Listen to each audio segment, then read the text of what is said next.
I'm here with World's Strongest Man competitor, Strongman Robert Oberst. And I figure we should kick this off with just telling everybody how you first got into Strongman. What's your origin story? For me, Strongman was kind of like a Google search. I played football forever, and so I didn't really have a backup plan. From the way I grew up, there was really no backup plans. So when football was done with me, I was just working. I was a bouncer at this lounge / like small concert venue in Santa Cruz, California. It's a really cool spot. And a friend of mine that worked there was just obsessed with Strongman, obsessed. And of course, I'd fallen in love with the gym through football. Like, that's what set me apart. That's why I got to go to college and everything. So, I wanted to see where I was at because he'd always kept talking about it. And went in and tried it out one day and I just crushed right away. It took me like no time whatsoever to get to, like, I was qualified for nationals after my first show. And then right after nationals, went straight to England for Giants Live. And on the flight home from England and Giants Live, they told me I was going to World's Strongest Man in China 2 weeks later. And then I made the finals my rookie year. So, like, there was no real adjustment time until now that it's been 10 years. So my origin story was like, it felt like it took forever, but it was really quick. The first day we were doing log press, and I hit, I think the amateur record that we knew of at the time was like 330 or something like that. And I hit a 350 log, or it was a 340. It was right above the record. Maybe I'm 5 pounds off for the people who are sticklers, but it was right over the record, and I was like, "So is that any good?" And my buddy was like, "Get the hell out of my gym." Yeah. I want to hop over into just talking about what your training looks like nowadays. What's like a weekly training that you're prepping for competition? What's a week of training really look like for you? Right now, it's still, just kind of keep your base, but don't push too hard. Because in Strongman, it's really easy to go too much too often.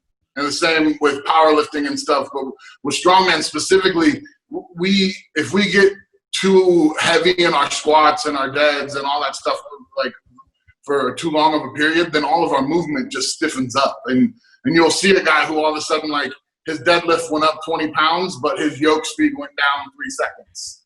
And it's like, you gotta be smart. So for me right now, it's hitting what I feel comfortable with in like the 70th percentile range for maybe, I don't know, like 3 to 5 sets, 4 to 8 reps, something like that. That's pretty common. And then with movement stuff, I'm trying to lose weight and do tons of cardio. So it's not as exciting as like a week before World's Strongest Man, but for right now, it's like moving a lot.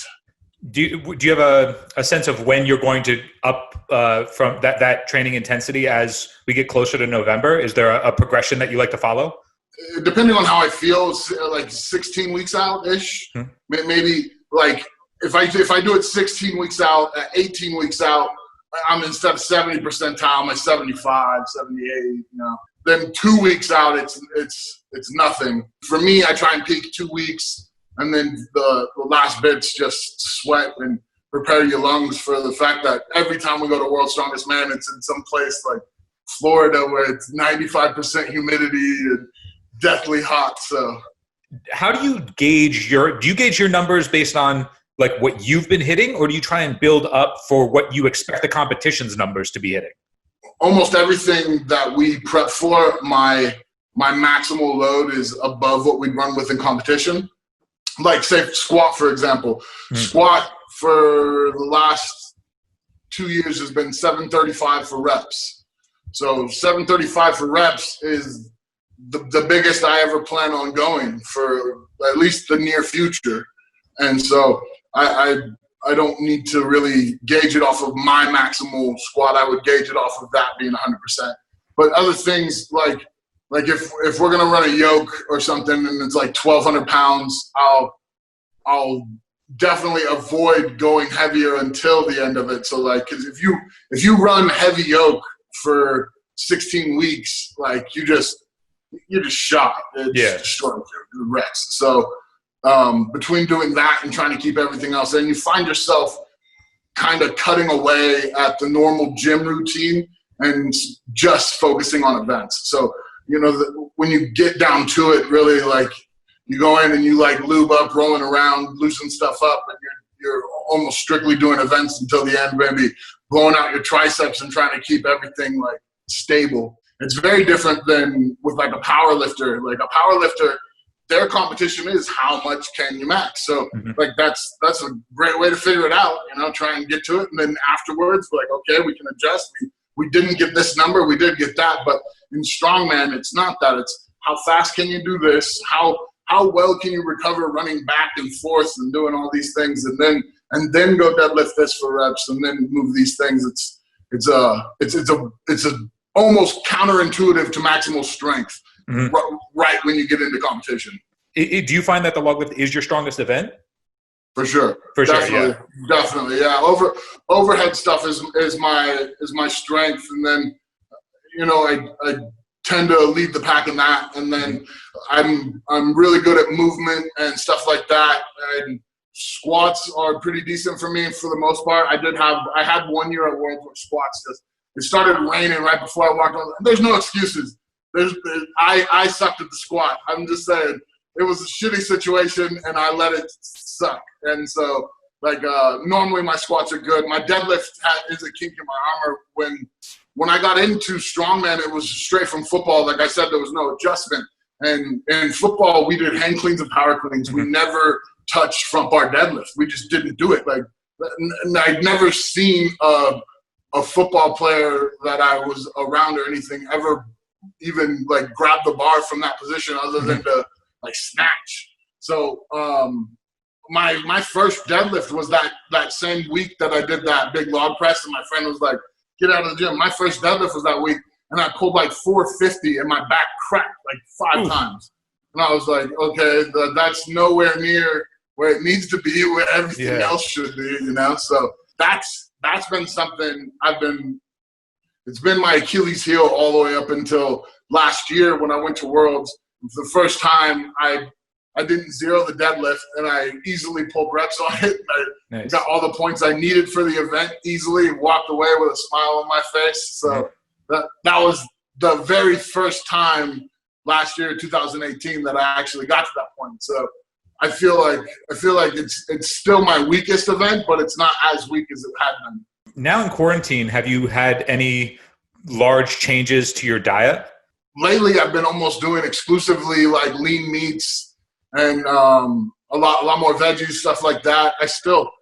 I'm horrible with sugar. It's my thing, man. I can cut bread and stuff, and it sucks. Like, I'll miss pizza, and I love like French roll bread. Oh, it's the best. I'll eat half a bag of freaking some Chips Ahoy shit or some shit, whatever sweet. I'm horrible, but I've actually, since this lockdown, I think I'm down like 18 pounds at the moment right now. Oh, wow. It's pretty good. I mean, I'm 400 pounds, so it's not as big as if like you lost 18 pounds, but it's good. My cardio's getting better. I don't feel as ridiculous when I'm punching the bag or when I'm running. So jumping rope. See, for the last week, I've done about 14 hours intermittent fasting, trying to see how that felt too.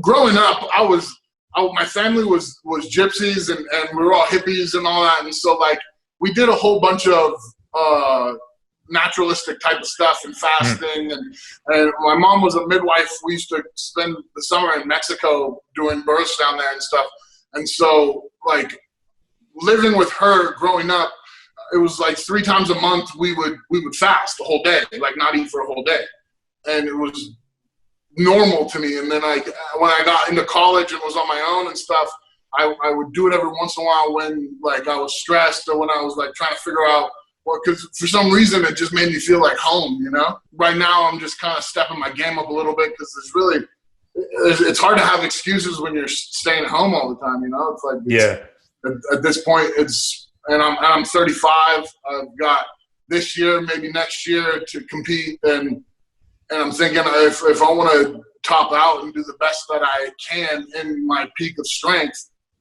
I want to see what I got. Your goals coming up, we obviously like doing well at World's Strongest Man, taking home a crown is always going to be the goal. There's all the talk of you potentially being a prelim bout on the Eddie Hafthor card. I don't know. Have you heard any word that you are going to get to be on the prelims? There's a lot of talk about this and that, and there's no way to talk about it officially unless it's on paper. I'm more open to boxing somebody other than Nick. I'll say that, just because the Nick thing is a good call. I think it'd be fun. I would actually think it would be a good fight, but I don't know. It just didn't seem like, for the most part, it didn't seem like other people agreed with me. I think it's pretty safe to say I'm going to get in the ring for sure. The only reason this is like a possibility is because there's a year and change to prepare for it. Mm-hmm. So if you take someone my size with my athleticism and you let them put the same dedication into that sport for that amount of time, I think you're going to see something pretty damn good. My whole life is about testing myself. Mm-hmm. No matter what it is, like it's ridiculous. People get so annoyed with me. I'm not a normal person in my head. Like everything is measured, everything is weighed. You know, it's how strong are you and how can you defend yourself. All this comes from like people training like in Scotland when they weren't allowed to have tools for battle, and that's where strongmen comes from, and it's literally for war. It's very connected, you know, and I think a lot of sport is a display in how you would do in combat. And that I can easily say. I've rolled and messed around in gyms with dudes that I have no business even being around. Like I'm just very blessed with the people that I've been able to link up with in life. So for me, it was just a no-brainer. Mm-hmm. It was like I was very glad that they kind of brought it out. And I was like, like people want to talk about this. Like I've literally been thinking about it. So yeah. Since you mentioned your buddies in MMA, is there any world where you would consider going into the octagon? Yeah, most definitely. I think a year down the road, you get to see where I am physically in a fight, and if the next logical step is like a Pujanowski in MMA, or I have to see what I weigh. I'd have to see how. There's a lot to be figured out. A lot. But most certainly, if I can weigh and measure myself here and I like what I see, why not take the next step? Would you be planning on doing World's Strongest Man next year as well on top of the fight? I have to be all in this year. I am. Mm-hmm. But going in this year, if it goes well, doesn't go well, whatever, I don't know how I'm going to feel about walking away with that on the table. I know right now that I don't have long in the sport. I just don't know how long. And we just got to see how I feel after that, really. It's kind of – it's up to the gods of iron, man. Are there any other goals that you have in like the next couple of years that you're hoping to obtain? Yeah, I'm starting a nonprofit. It's called Little Monsters. And like I said, when I was growing upI had a different kind of life, and I used to go to the YMCA. That was where I first started doing physical activities and found mentors and grew. And so for me, my big goal is we're going to get a facility here, and it's going to be called Little Monsters, and it's going to be free to any kid, anywhere, anytime. Just get off the street. You don't want to be at the house. You don't, whatever your situation is, it's going to be a great place for athletes and children to come and not have to worry about whether they can afford monthly bills or dues or if they even get a chance at seeing a coach. Like growing up, when I was a kid, there was a lot of, like I said, a lot of opportunity. I met a lot of people. I went to Aptos High School in Santa Cruz. Luckily, somehow got introduced to people like Trent Dilfer went to my high school, and he won a Super Bowl with the Ravens. And there was just this long line of legacy of good people. My mentor, Coach Dorfman, and different people who had just basically took me and put me on the right path for life. There's a lot of kids out there that just never get that. They never get someone to say, hey, you should try and focus here a little bit on this and maybe not worry so much about that. Or I was second team All-American high school football player who didn't get to go straight to college because I didn't know I had to take SATs. I didn't even know that was a requirement, So, like, that happens all the time. Kids just slip through the cracks. And so having a facility where we can try and subvert some of that, I think that's my ultimate goal. Anything else you want to put out into the world that may come back and Oh, that's it, man. Just everybody out there stay strong and pretty.